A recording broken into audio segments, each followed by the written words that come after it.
It is through our individual as well as collective positive thoughts and actions that we are able to accomplish seemingly impossible feats and achieve our goals. Begin with a carefully thought out plan, then continuously work on it until you get the results you want. Hi there, welcome to another edition of Jamaica Magazine. I'm Arroyo Eubanks. Sit back and relax. As we turn the pages of the magazine, we look at how some citizens are getting together in their community to create economic prosperity. Then a school that's adapting to a simple but innovative way of lighting its classrooms and saving electricity. Later in Healthwise, we get the facts on chikungunya. All this and more starts right now.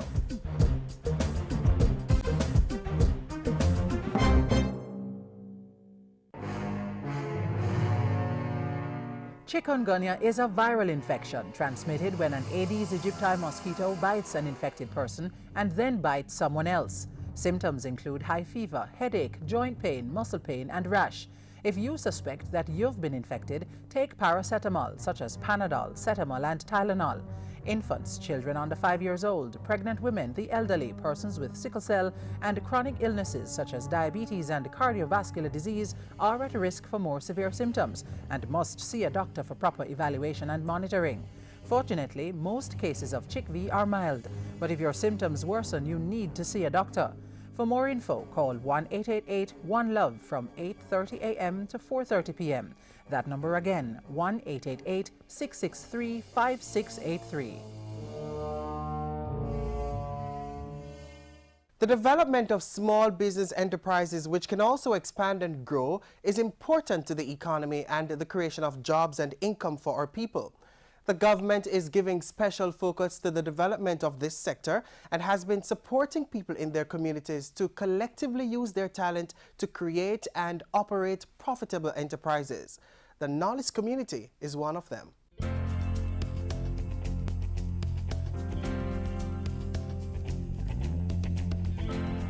When Jamaicans benefit from the social investment in our people, it drives our economic growth. When Jamaica's economy grows, we become the masters of our destiny. The Knowledge community in Bogwalk St. Catherine is one of those communities benefiting from government's investment in its people by way of a multi-purpose center. As a government, we're working with you to give you the tools that will instill in you the confidence to succeed. By building capacity in every Jamaican community, government is working to achieve strategic priority number 2, economic growth and job creation in the 2014-2015 fiscal year. And with the continued push for rural community development, the multipurpose center ties perfectly into plans to create areas where people live, do business, and create lasting memories with their families.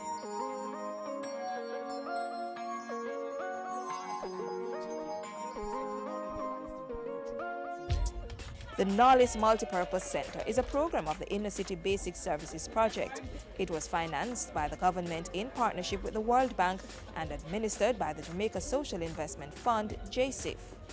Our aim is to develop this multipurpose center into a functional social enterprise that is financially autonomous and sustainable. Hence, this infrastructure was complemented by the formation of a management committee to manage the center.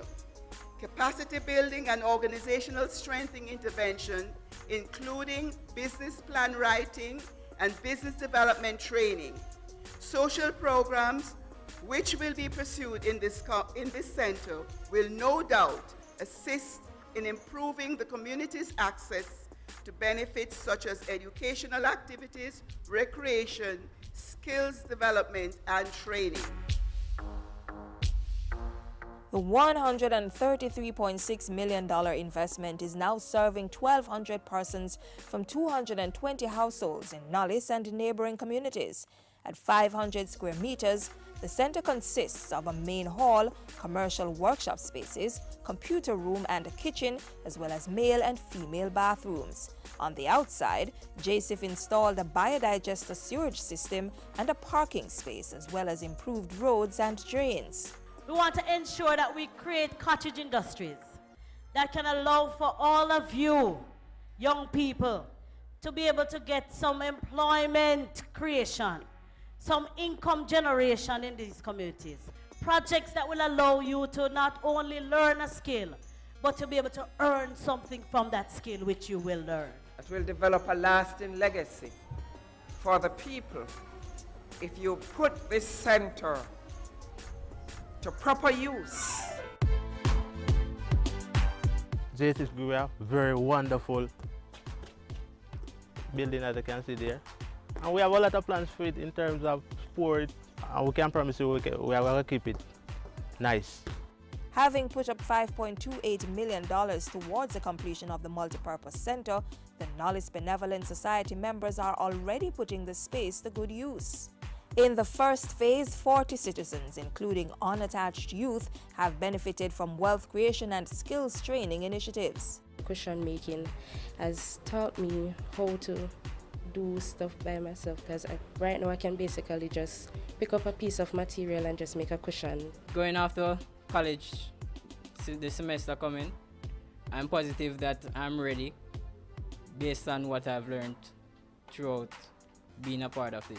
It has impacted my life greatly and empowered me to be a better citizen of my community and Extension Jamaica. And there are plans for further training.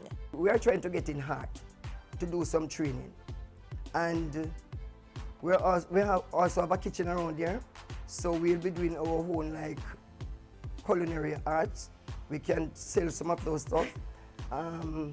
They were also trained in cushion and sheet making and fabrication.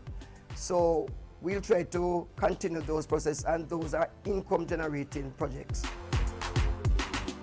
The Knowledge Community Benevolent Society is determined to make its newly built community center a model for other communities to emulate. With the team, we will make sure that this building is utilized for the purpose and intent that it is here for. We want the community of knowledge to be an example. There are 12 communities that have benefited from this program. We want to be the number one. And as a matter of fact, not only want to be, we will be the number one.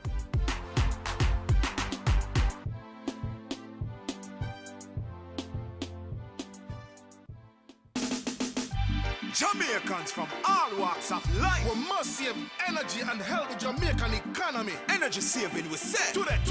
Hey. Ease up on the energy, save today, protect tomorrow. Ease up on the energy, save today, protect tomorrow. Energy saving is not a maybe, it's a must. Have you ever thought of how you could have light bulbs lighting up your building without the use of electricity? Well, not the usual light bulb, but students at Waterford High School have caught on to a simple but effective way to do this, using the sun. And there are no solar panels involved. Take a look. Hey, solar. We are going to use solar. At Waterford High, we are use solar. Today on School Zone, Waterford High School strikes yet again, creating light bulbs using plastic bottles. Now that's a bright idea. Stick around with me for more.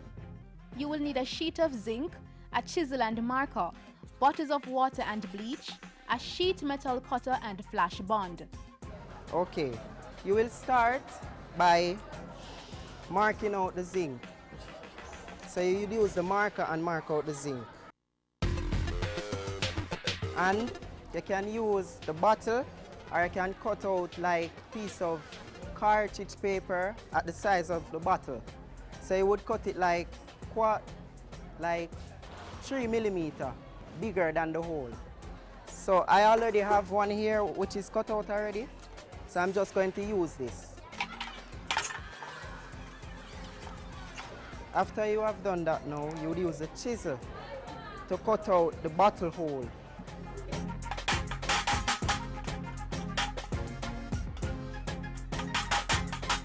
After you have used the chisel to bore the hole, you're going to use the metal sheet cutter and cut it.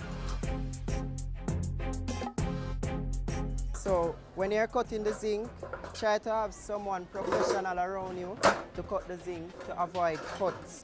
We came up with this project because of the pollution of plastic bottles in our school environment. The Science Club has come together to work to construct a classroom that was out of use. So we have renovated one classroom to solar classroom using plastic bottles with water and bleach. So when you insert the bottle, you could pour your bleach in before or after, whichever way you rather it. 2 drops of bleach. The bleach will act against fungi that will create algae in the water. So after that now, you can cut out the shape to fit on the house top or the school top. The Waterford High School in St. Catherine, an institution which has been steadily developing a reputation for producing young people with skills in various areas. This current solar plastic bottle lipobulb project is testament to that. We went online, did some research, and we found out that in the Philippines, they actually use a light bulb, they use plastic bottle and water as a lighting source there for low-income families. That idea was brilliant, and we innovate on it a little. So what we do is to actually find a way to light it up without using electricity, since the light bill here is really high, right? So we find a way to get lighting from the plastic bottle, and we are currently using it in the classroom now. School Zone visited the classroom in question and checked out how this natural lighting is working for the students. First, they were saying about the heat, but they're misunderstanding. It's not the bottles the heat is coming from, it's from the zinc roof. But the bottles now give off a good enough light. It's not too bright, it's not too low. So what about when it rains? Those same holes created to let in the light would also let in the rain, right? Above and top of the roof, we use flashband, silver stuff to use the patch holes and zinc roof. And underneath the bottom, we use silicone to seal out the water, that's no water can come. So the flashband used to hold the bottle, that it don't fall out. And the silicone used to seal out water bottle. So whenever rain fall or anything, it won't affect the class, it won't leak or anything. Gifted and black.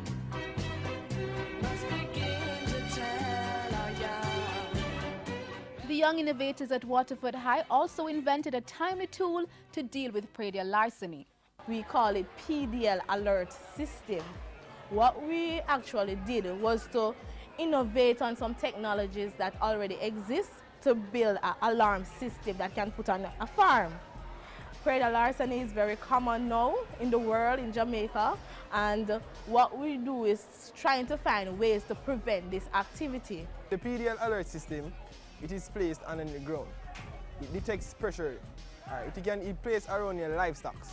Not all around the farm, but placed mainly around your livestock. Whenever we have a trespasser now and they step on it, they detect the pressure and it's on a step because you can't see it. So there will be no sabotage. For example, look, whenever a trespasser step on the mines, you hear alarming sound go off. As in, if you press and you hear the alarming sound. It can either be a loud sound in the surrounding where it can scare off the thieves. They want to get back away from the farm because we can draw attention to the farm. The farmer is not on the farm. The motion sensing camera will pick up whatever is going on the farm, and if he's like, his farm is in like town and he's in Portmore, he can stay at Portmore and view his farm on his cellular phone. Talk about innovation. Besides the creative use of technology, the hard work of both students and teachers is already paying off. Waterford High has entered the UDC competition with the solar bottle bulbs, where we were placed first over the other schools. We were also placed third in the Catalyst competition with our solar bottle bulb. The Catalyst Youth Innovators competition is a competition for young innovators. The competition is all about us finding an idea and acting up on it to make a business. We entered the competition with 2 major projects, the solar bottle bulbs and an alarm system to act against predial larceny. we won big idea for that one due to the high level of technology that we put in it. To say that we are overly excited and happy is an understatement. The entire Waterford High School family stands behind the young scientists. When we realized they were going to enter this competition, we supported them 199%. And when we realized that they won, it was pandemonium and excitement because we realized that these young people are innovative. They have the right attitude to wanting to experiment. And so as they continue on the path of excellence, which is what our motto is, we are overjoyed that they were able to put together something that could bring all of Jamaica to Waterford High School again. Public acclaim and prizes aside, the plastic bottle lipobulb solar project and Pradia larceny system have huge potential to make entrepreneurs out of these young scientists. We want to target other schools in the community and other schools out of the community. We are planning to do like an installation fee, the students doing the installation for them, and they can always come and visit our school to look at our classroom, and we want them to actually adopt this kind of procedure to conserve on electricity. At Waterford High, we have a light problem. Mountain we pay that the eye bills them. We need a solution to try solve them. Hey, solar, solar, solar. We are going to use solar, solar, solar. At Waterford High, we are use solar.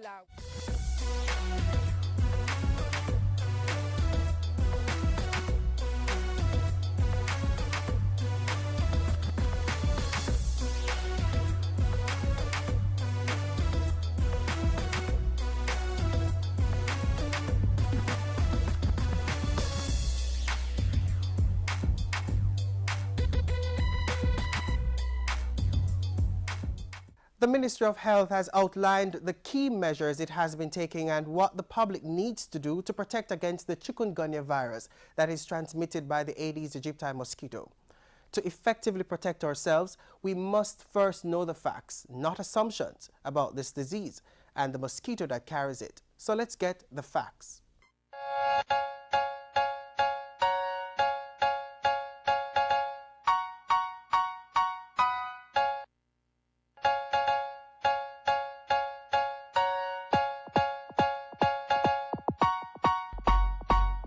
According to the World Health Organization, chikungunya is a viral disease which is transmitted to humans by infected Aedes aegypti mosquitoes. After being bitten, it takes between 4 to 7 days for symptoms to appear. The main ones include high fever and severe joint pain, usually in the lower back, ankles, knees, or wrists. Infected persons may also experience joint swelling, rash, headache, muscle pain, nausea, and fatigue.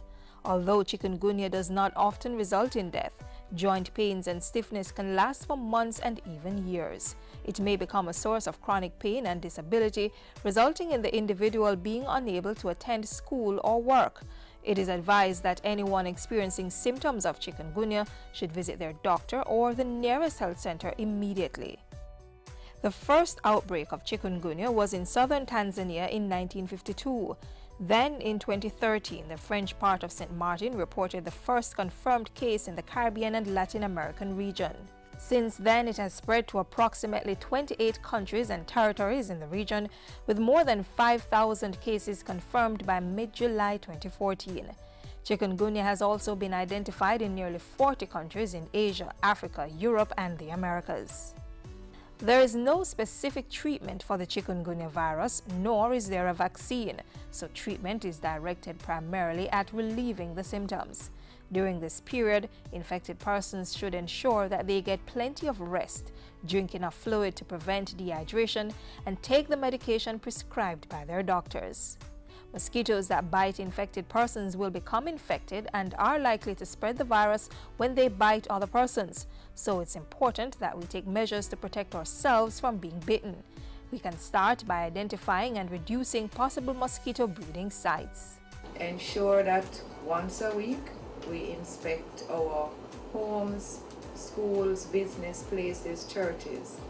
This mosquito is a day-biting mosquito and it lives in and around where people live and congregate. Therefore, we want to ensure that the water that is settling is removed.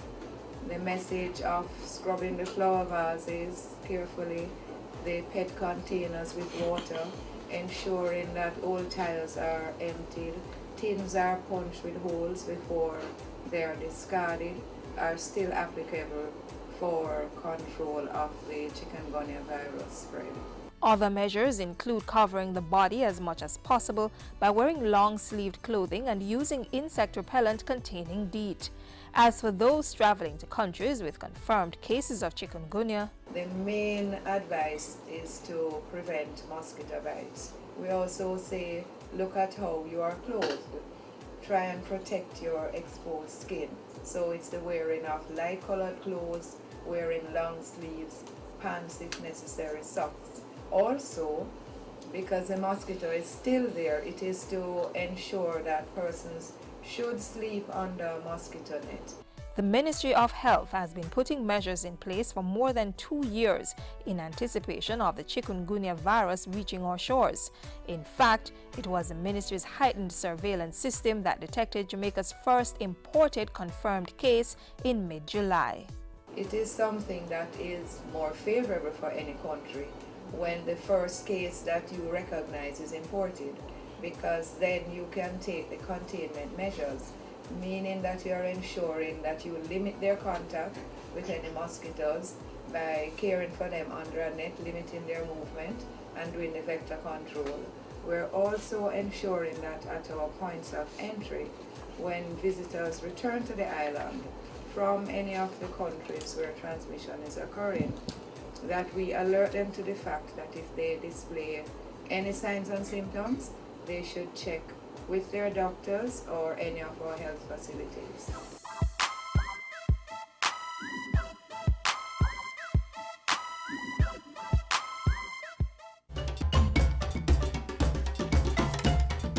On the board this week, the Church of the Open Bible Twickenham Park Spanish Town presents Inna the Light, Flip the Script, Rewrite the Lines on November 8 at the Church of the Open Bible Twickenham Park beside the Police Academy. Featured acts, Twickenham Wind, dancers, voices, steppers, and much more. Time 6 p.m. Tickets adults $700 and children $200. Call 749-3061 for more information. The St. Mary Parish Council, in association with the JCDC St. Mary office, invites parishioners to a Heroes Day floral tribute and awards ceremony to be held at the St. Mary Anglican Church Hall on Monday, October 20. Start time 9 a.m.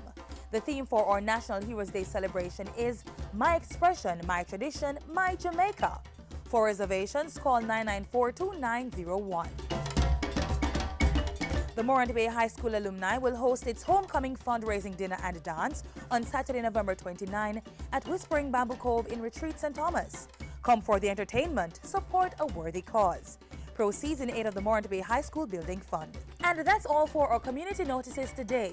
Send us your events for broadcast on the JIS Community Notice Board. Call 922-868022 or send an email to cbishop@jis.gov.jm.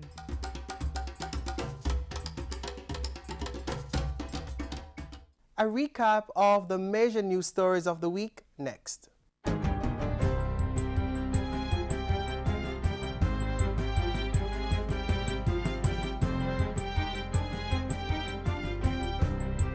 Hi there, I'm Simone Wolf with your JIS News of the Week. Government ramped up its response to the chikungunya outbreak this week. On Thursday, Prime Minister Portia Simpson Miller announced that $350 million had been added to an earlier disbursement of $150 million. The money will fund a national cleanup exercise to eradicate mosquito breeding sites and continue other response measures, including public education. The increased expenditure is a step in the right direction, but this is not a problem that will be solved only by money. I call on every single Jamaican to get involved by keeping their surroundings free of debris and materials which serve as breeding sites. The Ministry of Education, meanwhile, announced that with the assistance of the Health Ministry, it would be cleaning up schools between October 15 and 22 to coincide with the midterm break. The Jamaica Constabulary Force also began a program to clean up all police stations. And to ease the burden on hospitals having to deal with the many chikungunya cases, the Southeast Regional Health Authority extended opening hours of health centers in the hardest hit parishes of St. Thomas, St. Catherine, Kingston, and St. Andrew. This week, government also addressed public concerns about the possibility of the Ebola virus affecting the country. Prime Minister Simpson Miller announced that a national Ebola task force had been activated and said the government had engaged various international partners to assist Jamaica with its prevention planning, response preparedness, and surveillance. The Ebola Contingency Action Plan includes the Ministry of Health and ADPEM, which is receiving logistics coordination support from the Jamaica Defense Force and public safety and law and order enforcement support from the Jamaica Constabulary. She assured that there was an adequate stock of protective gear for emergency responders in the country and that additional supplies were available for immediate delivery by our international partners. The Prime Minister said quarantine facilities and equipped medical isolation wards were also being established and said government had initiated efforts to acquire necessary screening equipment for the island's ports of entry. In other news, Prime Minister Portia Simpson Miller this week announced the official appointment of Derek Kellier as the Minister of Agriculture, in addition to his responsibilities for the Ministry of Labour and Social Security. She said the two ministries would, however, continue to operate as two separate entities.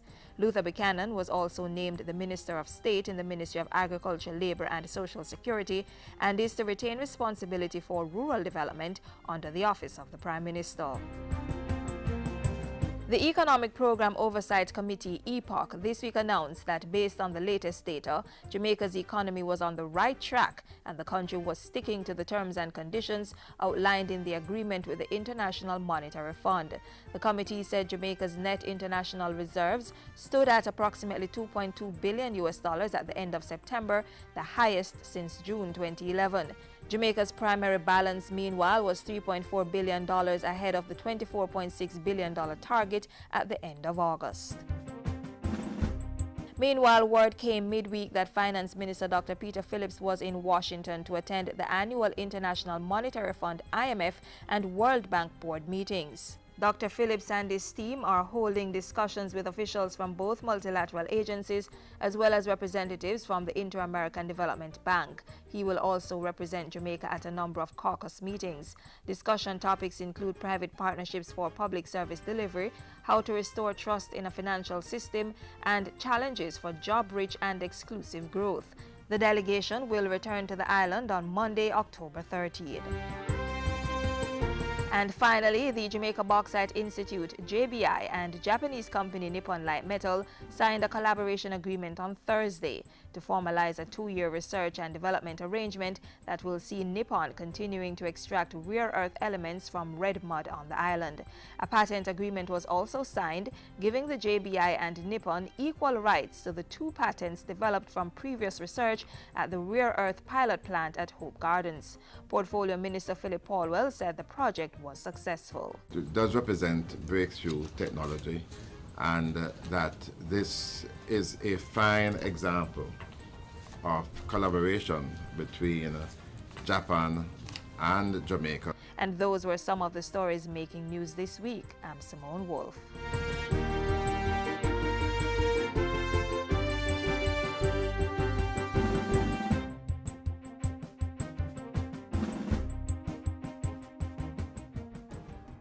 And that's it for today's magazine program, but keep the link. Tell us what you thought of the show. Send an email to jamaicamagazine@jis.gov.jm or hit us up on Twitter @JISNews.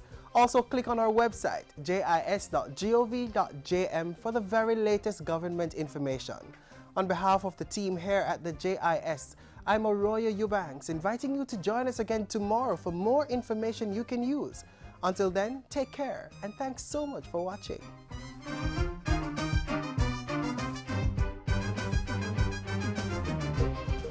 This has been a production of the Jamaica Information Service, the voice of Jamaica.